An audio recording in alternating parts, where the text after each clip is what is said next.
All right, guys, it's Pat here with an instant reaction podcast. A sad one today. Incredibly unexpected, and maybe it shouldn't have been as unexpected. But Julian Edelman's contract has been terminated by the Patriots.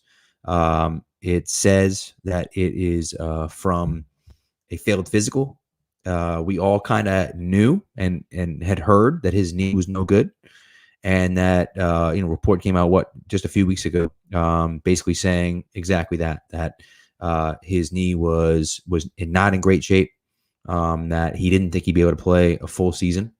And Al, we're right with you, buddy. I feel the same way. He wasn't confident that he was going to be able to play the full season. And I think that we probably should have anticipated that this was happening, right? That he could theoretically be cut. Mike Reese has already come out and said that there's an anticipation that he's going to retire, which could certainly happen. It just sucks, man. It just sucks, right? I mean, we thought that Jules was going to be part of the plan moving forward. We're kind of hopeful, right, that he would be, but unfortunately, it's just not the case. I really thought that he was in contention for Canton. I really do. Okay, let's talk. Well, hold on. We'll talk about that in a second, because I think that the overarching thing with him is interesting. But you look at where he started his career. I mean, college quarterback at Kent State, comes in here as a 7th-round draft pick, as a nobody, a kick returner, and doesn't do anything for his first 4 years that he's here. Leaves, goes out, sees if anyone will give him a contract. The Giants offer him the veteran's minimum. Same thing the Patriots offer, a veteran's minimum. And, so he says, screw it, I'll just come back to the Patriots if that's the case, right? And that was 2013, boys and girls. 2013, that was, okay? Up to that point, he hadn't done anything. In 2013, he finished with 105 catches, 1,056 yards, and 6 touchdowns in 2013. So had himself one hell of a year. Got paid, obviously, the next year. 92 catches in 2014. 61 in 2015, 98 in 2016, 74 in 2018, and then 100 in 2019. And then, of course, last year, he was hurt for a lot of time. Of course, some of those things will be marred by his injuries, right? 2017, of course, he wasn't healthy for the Super Bowl. So, Ryan, I'm going to talk about what Ryan just said. I'll pop that up there in a minute, but what an amazing career that he had, and one of those guys that everyone loved him. Everybody loved him, and a fan favorite, a favorite around the team, one of Brady's favorite targets. And this is really the thing for me. He's the first ballot Patriots Hall of Famer. First ballot Patriots Hall of Famer. People can talk about Welker and the comparison between him and Welker is interesting, because same type of guy, big numbers, everything like that, right? But you look at, to me, it's what he did in the postseason. What he did in the postseason is really what is his claim to fame to me. That's honestly, that's really where it is. Now, 2009, he actually had 6 catches in 2009, or I guess 2009 season, right? His rookie year, had 6 catches against Baltimore. But in 2011, 2012, he played in 4 games, but he only had 3 catches in all those games. But he finished in 19 games. He finished with 118 catches, 1,400 yards, and 5 TDs. That's 19 games. If you take away those 1, 2, 3, 4, 5 games, guess what? That's 14 games. That's less than 1 full season. He had 118 catches, 1,400 yards, and 5 TDs. I mean, that's unbelievable. It's unbelievable. Second all time to Jerry Rice. So, you look at it and say, really, honestly, what he did was amazing. And so, Ryan's right. He never reached the Pro Bowl either. But Big V is a good question here about, if Welker gets into the Hall of Fame, Jules should certainly get into. I don't think Welker's getting in the Hall of Fame either, to be honest with you. So I think that's kind of a moot point. I thought that the best case that Edelman had to get into the Hall of Fame was he had to put a few more years in. And unfortunately, he wasn't able to do that. His body just let him down. I mean, look at the Seattle game. He was barely healthy in the Seattle game last year, and he dominated that game. And he was barely healthy in that game. So, it's just it's tough, right? And Hugo, man, I told you, Hugo, we're with you. Like, so sad they released him. Ryan, I don't know about top two ever. I might take Stanley Morgan over him, but certainly in this era, top two pass catcher of all time for sure. But it's a sad day, and like I said, we kind of knew it was coming, right? The writing was on the wall. The reports came out. He's not healthy. Doesn't know if he's gonna be able to get through the whole season. We don't know what it's gonna look like. Blah blah blah. Right? All those things, right?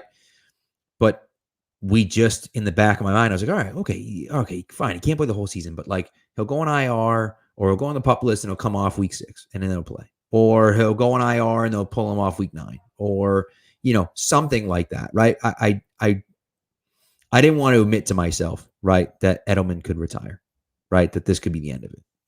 And it unfortunately seems like it. Now, maybe, the report already came out that he's probably going to retire, right? That's already out there, that's probably going to happen. And so I think because it's already there, it kind of makes sense that that's going to be the case.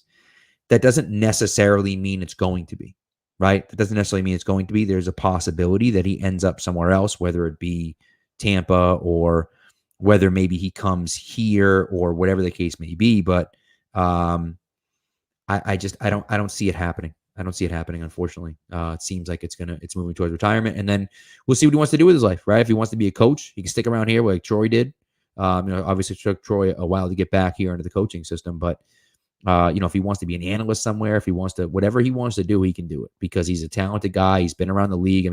Look at what he's done, right? And it's funny that the conversation with him and Troy is funny because Troy did the same thing back in the day, was playing slot corner, right? Got to pick off Drew Bledsoe, as a matter of fact.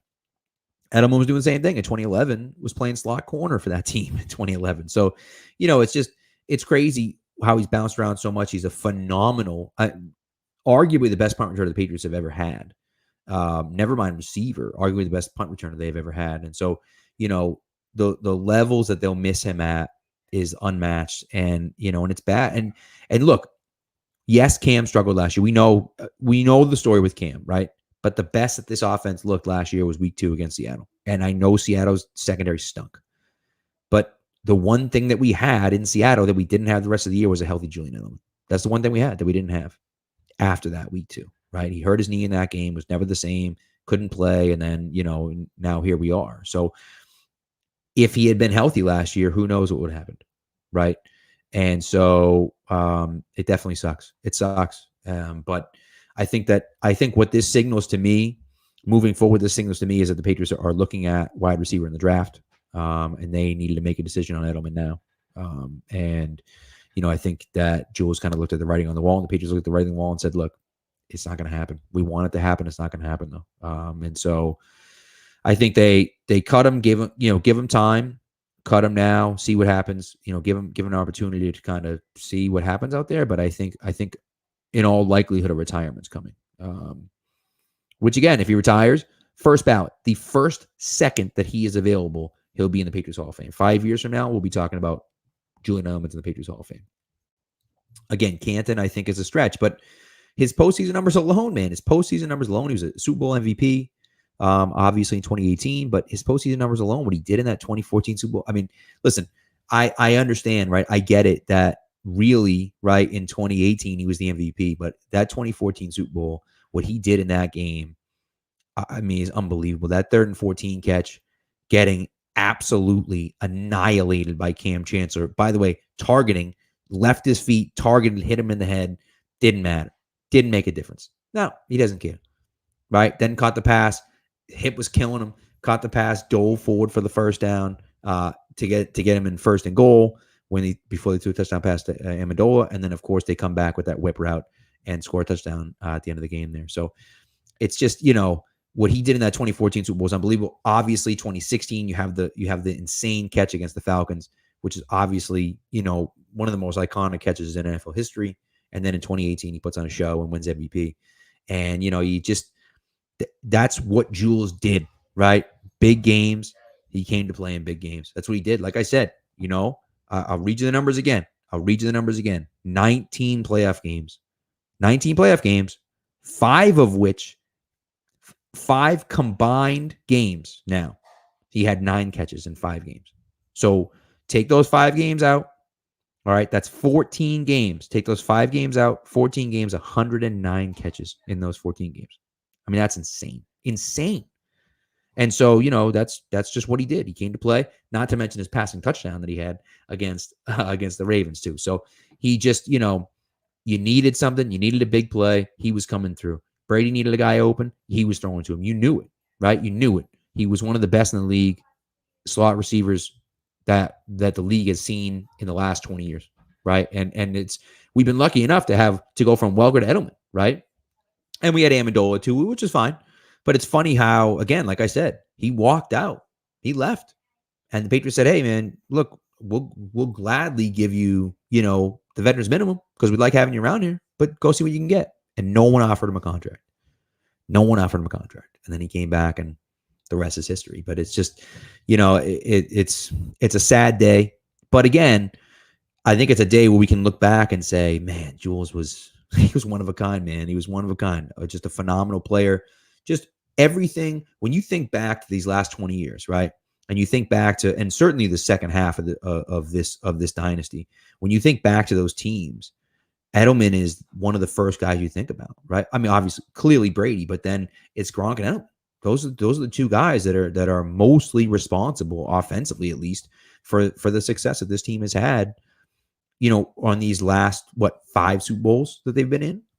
And so, you just kind of say, hey, man, like that's what he did, right? And so, and again, Gronk and Edelman came from the same trade, 2009. The Patriots traded back second round pick, I believe, traded with the Jaguars, got a 7th round pick in 2009 and a 2nd round pick in 2010. The 7th round pick in 2009 was Julian Edelman, and the 2nd round pick in 2010, they moved up 3 spots and picked Rob Gronkowski. So one heck of a trade from Jacksonville. So, but they saw something in him. And he built it, right? It took him a long time, but he built it, and he was a great punt returner. Again, like I said, arguably the best punt returner the Patriots have ever had. And it's a sad day, but it's also a day to remember that, this era now is kind of like slipping away, right? Brady left last year. Edelman's gone this year. Gronk is gone. Like that era is kind of, we're moving on to this new era, and it's sad. It is. It's sad, but it allows us to reflect on the greatness that was, right? And hopefully we'll be again. But honestly, what they've done will never be matched, right? And so now we can kind of step back and say, okay, we know we can understand the greatness of Edelman, and we can argue about Canton. I don't know what's going to happen, but we can argue about it. We can certainly argue about it. There's a conversation just because of the postseason accolades, right? But he'll be at one Patriot place for sure. He'll be at one Patriot place in 5 years, absolutely. So I'm looking forward to that day, and I'm hoping. You know what? I'm hoping that he makes it to a game this year, and we can give him a nice standing ovation. That'd be nice. But anyways, that's all I got for you. Sad, like I said, a sad day. Great player. Unfortunately, looks like is going to be retiring, but certainly looks like won't be playing for the Patriots anymore. So Julian Edelman contract, terminated again through a failed physical. So one would assume that means that a retirement is coming. But of course, that hasn't been announced yet. But it's I wish I had better news for you. A crappy day, a crappy Monday, and just terrible news. I'm gutted right now thinking about it. But we're gonna have to move on without Jules, and but he's all-time Patriot, an all-time Patriot. A guy that we were lucky to be to have for so long, and great player, great guy in the community, and he's gonna be missed for sure. But thanks, Jules, and thanks for listening, guys, and we'll talk to you soon.